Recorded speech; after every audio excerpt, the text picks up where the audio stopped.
Let's conclude our content coverage with just a quick summary of what we've seen in this course. We started with some basic data, collecting that data, figuring out what type of data did we have. Was it qualitative or quantitative? Was it absolute or relative percentages? Figuring out ways to effectively communicate what the data was telling us through a graph, which graphs go well with which kinds of data. We talked about data distributions, whether they're symmetric or skewed or multimodal.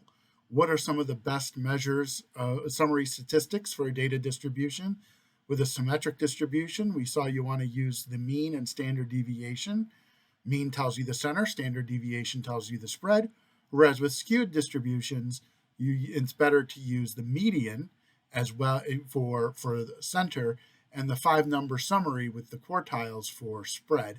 And that's because you've got a small handful of extreme values in a skewed distribution that will drag the mean in its direction as well as distort the standard deviation.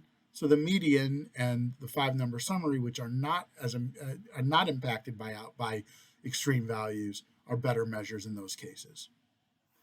Then we went on to talk about essentially modeling. We didn't use that term in chapter 3, but that's what we were doing. We were modeling uncertainty using probability, and that included both understanding the probability of certain kinds of events, as well as understanding conditional probability.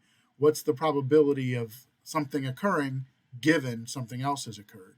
In addition, we also talked about probability distributions, and the summary statistics for a probability distribution are the expected value, which is like the mean, and the standard deviation, which is like the standard deviation. Both have the same interpretation, but the way you calculate them is a little bit different, as we saw. And finally, in this last chapter, we did modeling in an environment of more certainty, using equations and functions, focusing specifically on linear functions, functions that have a constant absolute rate of change. We talked about y equals mx plus b, how to find m and b given data, and then we concluded with linear regression. This is a process you do when there is actually some uncertainty in the data, but it looks like it's approximately linear, and you basically make the best call you can. The conclusion of the course is going to be a project. Now, I'm going to have much more detail for you later, and I will probably also record some videos kind of going through some of the processes, and I will also probably have regular check-ins, stuff to turn in regularly as you go through it so that you don't fall too far behind and don't leave too much for the last minute. As the word project implies, there's going to be several steps to produce some kind of product. So what can you expect? I'm still working out the details, but here's what I'll tell you at this point. You're going to use some of the content, but don't expect to use all of it. Right? And depending on which choices you make, and you may have some freedom to suggest some of your own choices as well, that the content that you use will depend on those choices. Right? That's what I'll say there. But don't feel like you're going to have to use everything. Right? The goal was really to kind of expose you to the entirety of this content, and now you'll use some of it to produce some product. And that's the second point. You're going to produce some product that's going to be in a professional context, whether that's something written, whether that's a presentation. I haven't decided. And of course, the form of that, if those of you have kind of figured me out this semester, I'll probably have some flexibility there for you. This project may involve interviewing some folks to get some data or some data sources or some kind of information. I'm going to try to line up people who are willing to accept interviews, and you could also choose other people that you may know to do something similar. I'm not sure I'm going to be able to line folks up, so that's why that's a may, right? I'm really hoping I can make that happen. That'll help make the project more authentic and hopefully more interesting and realistic for you.